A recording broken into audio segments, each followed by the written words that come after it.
Not a slamming kind of beer either. Whoa. And welcome to the 40-degree beer garden as we winter and holiday, along with the Grand Fig and the Fireless Pit. And if you're here because you like beer, and let's be honest, why else would you be here? Please tap that subscribe button down below, because I have low self-esteem and approval from strangers on the internet. Makes me feel a lot better about myself. I appreciate that. And of course, be sure to tell me what town and state or town and country you are watching from. As a matter of fact, I always make a note on the back of my sold-out Beer Snob's Cheap Brew Review coaster set from where you are watching from. Fresno, California wants a shout-out. There you go, Fresno, California. Hamilton Township, New Jersey. Martinsville, Indiana. And let's go international to Canterbury, England. And good thing we're going international to Canterbury, England, because up this round on the Brew Review is Samuel Smith's Oatmeal Stout. Now, before we get too far into this, don't yell at me saying, hey, wait a minute, Sam Smith's Oatmeal Stout is not a winter and holiday brew. I beg to differ. I tend to drink darker, heavier beers in the cold weather months, in the winter time. You know, I'm not going to be on the beach, pounding Samuel Smith's Oatmeal Porter. You know, I'm not going to be deep sea fishing off of Key West with a Yeti full of Sam Smith Oatmeal Porter. No. This is fireside by the Fireless Pit, or we're getting ready for the holidays, the winter and holidays, man. So, of course, Sam Smith Oatmeal Stout. They have a good porter, too, that I haven't had in forever. Don't even remember it. It's been so long. 95% water, product of England. And they've been using the same well, according to the back of the beer label, since 17-something. And they've been using the water from the well for all those years. How about that?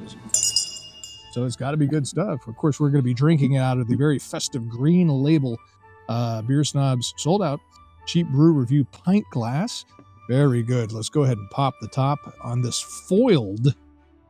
This is one of these, if you've watched my channel for a while, you know these foiled beers drive me crazy. I don't like foil on the beer, because if you're drinking it out of the bottle, you got to peel that off. And if you're getting pieces of foil in there, go ahead and pop the top, see what we got with the foiled. It's kind of dangles there, doesn't it? Yeah. Okay. Go ahead and give it a pour, shall we? The pour. Never touching the bottle to the glass. It's good etiquette to not touch the bottle to the drinking vessel. I'm shaking a little bit. Like I said, it's 40 degrees here in the beer garden. I always try to get a little more head. That's a lifestyle. Go ahead and give that pour there. Wow, look at that. It is in a brown bottle, but once you pour it into a clear glass, that is about as dark can be. Can't even see me through it. Nice khaki color head. No carbonation whatsoever. Time for the nose, shall we? The nose. Whoa. See if I can describe this, because it's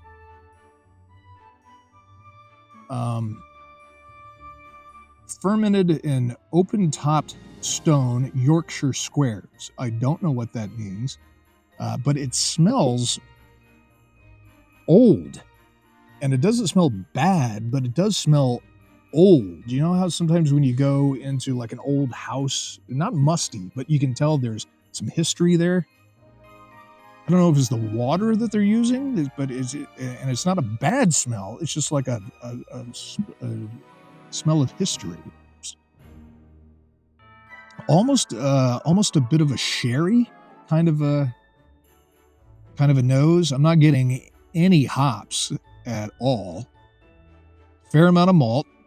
I believe they brew this with sugar cane also. I think it said the hops, that really old water from that really old well, barley, sugar cane, and you're supposed to serve it to serve best at 55 degrees Fahrenheit. So we're way below that right now. So Okay, 95% water. Time for the liquid to hit the lips. And here, of course, in the beer garden, you never drink alone. So let me know what brew you're drinking while you're enjoying this brew review. And here we go. Cheers.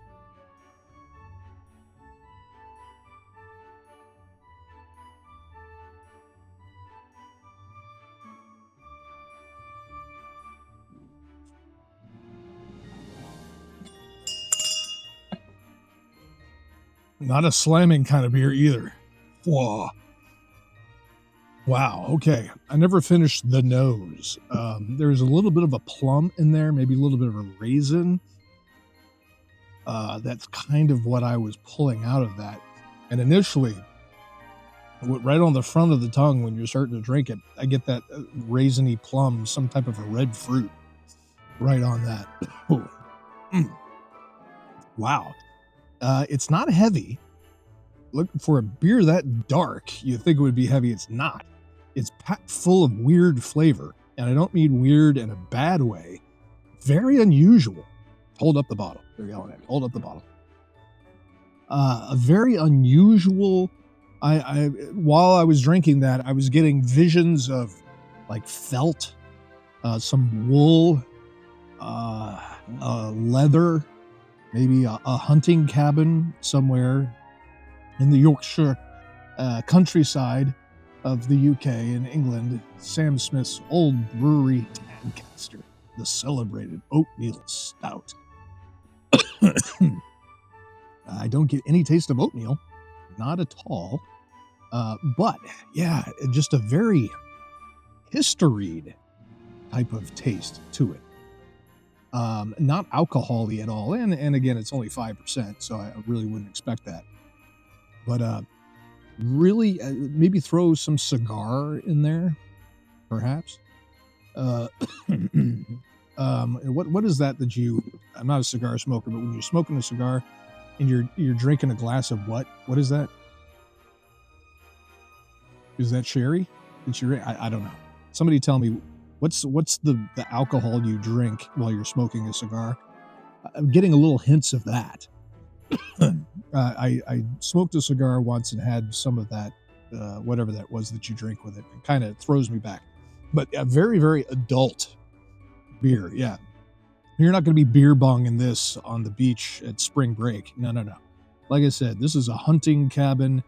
I feel like I should be wearing like a turtleneck, perhaps, some wool, some leather hunting boots, and really just kind of kicking back and enjoying the winter and holiday. Definitely a cold weather beer. So out of 5 stars, I'm going to score this as a good winter and holiday brew or a bad winter and holiday brew. If you haven't told me the town and state or town and country where you're viewing from yet, please do, and let me know what brew you're enjoying while you're watching this video.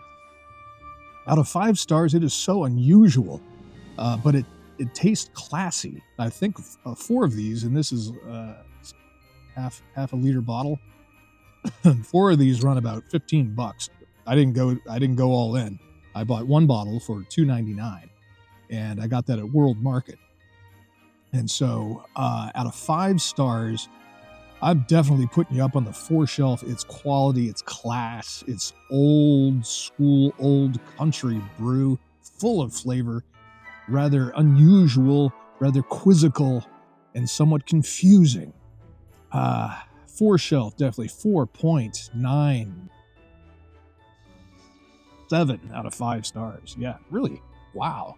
Way to go, Samuel Smith. Don't confuse this with Sam Smith, the singer. Totally different. Okay. Hey, thank you for your views, sub, and support. Over 1.2 million views on this channel to date. And hey, check out some more of my other brew reviews and let me know what you think about it. In the meantime, it's a beautiful day here as we winter and holiday in the beer garden in front of the Grand Fig and the fireless pit. So you grab yourself a brew and enjoy some more of my brew reviews on this channel. Cheers.